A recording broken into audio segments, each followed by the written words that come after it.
ఓం నమో భగవతే వాసుదేవాయ. ఆత్మబంధువులందరికీ నమస్కారం. 364వ నామం రోహితాక్ష.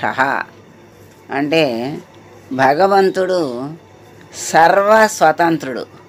అటువంటి భగవంతుడు తన సంకల్పానుసారంగానే అనేక అవతారాల్ని ధరిస్తూ ఉంటాడు. మత్స్యావతారం ధరించి రోహితాక్షుడు అని పిలువబడ్డాడు అని శంకరాచార్యులు వారు చెప్పారు. అంటే ఆ మత్స్యావతారం ధరించి ఉండటం వల్ల స్వామిని రోహితాక్ష అన్నారు అని శంకరాచార్యులు వారు వ్యాఖ్యానించారు. ప్రళయకాలంలో వేదాల్ని సోమకాసురుడు తీసుకెళ్ళిపోయాడు.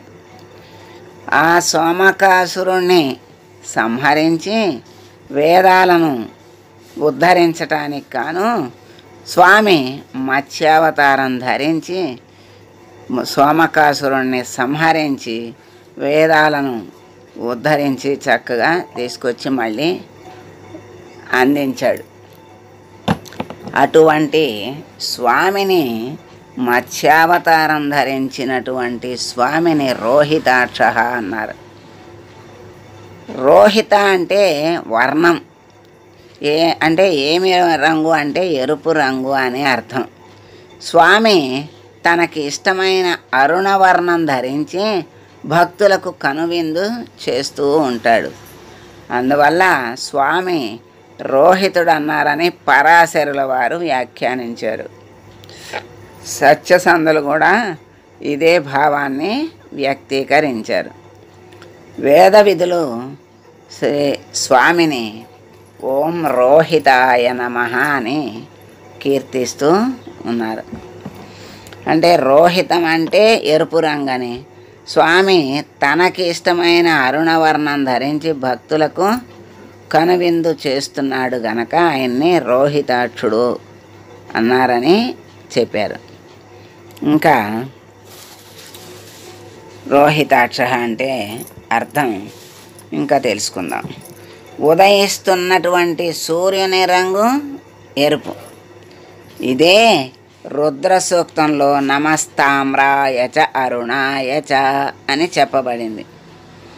రుద్ర సూక్తంలో నమస్తామ్రాయచ అరుణాయచ అని చెప్పారు. ఉదయిస్తున్న సూర్యుని రంగు అరుణవర్ణమే కదా. సృష్టి వ్యక్తమవ్వటానికి ఇది సూచన. అంటే సృష్టి బయటికి వస్తోంది అని తెలియచేయటానికి ముందు అరుణవర్ణం వస్తుంది. ఆ తర్వాత సూర్యభగవానుడు పైకి కనపడతాడు. అందుకని రజస్సు సృష్టి వ్యక్తమవటానికి కారణం కనుక అంటే ఎరుపు రంగు సృష్టి వ్యక్తమవ్వటానికి కారణం గనక ఎరుపు వర్ణము రజస్సుకి సంకేతమైంది. ఈ ఎరుపు వర్ణమే సౌరమండలానికి మండలం పుట్టటానికి కూడా ఆ ఎరుపు వర్ణమే అరుణ కాంతే కారణమైంది. జీవుల పుట్టుకు కూడా కారణం తల్లి కడుపులో ఉన్నటువంటి పసి బిడ్డ మొట్టమొదట పుట్టగానే ఎర్రగా ఉంటుంది. అందుకనే ఆ రజస్సు అంటే ఎరుపు. సృష్టికి కారణం రజస్సే. సృష్టి అంటే మనకి కనపడే ముందు సూర్యుడు సృష్టికి కారకుడు.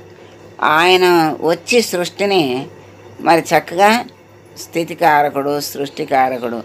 ఆయన రావడానికి ముందు ఎరుపు అరుణవర్ణం కనిపిస్తుంది సూచనగా. అందుకని రోహితాక్ష అన్నారు. ఎరుపు కన్నులు కలిగిన వాడు అని కూడా అర్థం వస్తుంది. ఇది రోహితాక్షుడైనటువంటి స్వామికి మనం నమస్కారం చేసుకుంటూ, స్వామి నీ సృష్టికి మీ సృష్టిలోని మమ్మల్ని సృష్టికి ముందు అరుణవర్ణంతో సృష్టిని తెలియజేస్తున్నావు కదా. ఆ అరుణవర్ణమే సృష్టికి కారణం కదా. మరి అటువంటి జ్ఞానాన్ని మాకు కలగజేసి ఆ సృష్టినే మళ్ళీ స్థితికారకుడు నువ్వే, లయకారకుడికి నీవే గనక ఆ సృష్టి స్థితి లయాలను నీవే నిర్వహించి మమ్మల్ని అనుగ్రహించు స్వామి. మమ్మల్ని అనుగ్రహించి నీలోకి తీసుకో స్వామి అని వేడుకుంటూ మంగళం పాడదాం.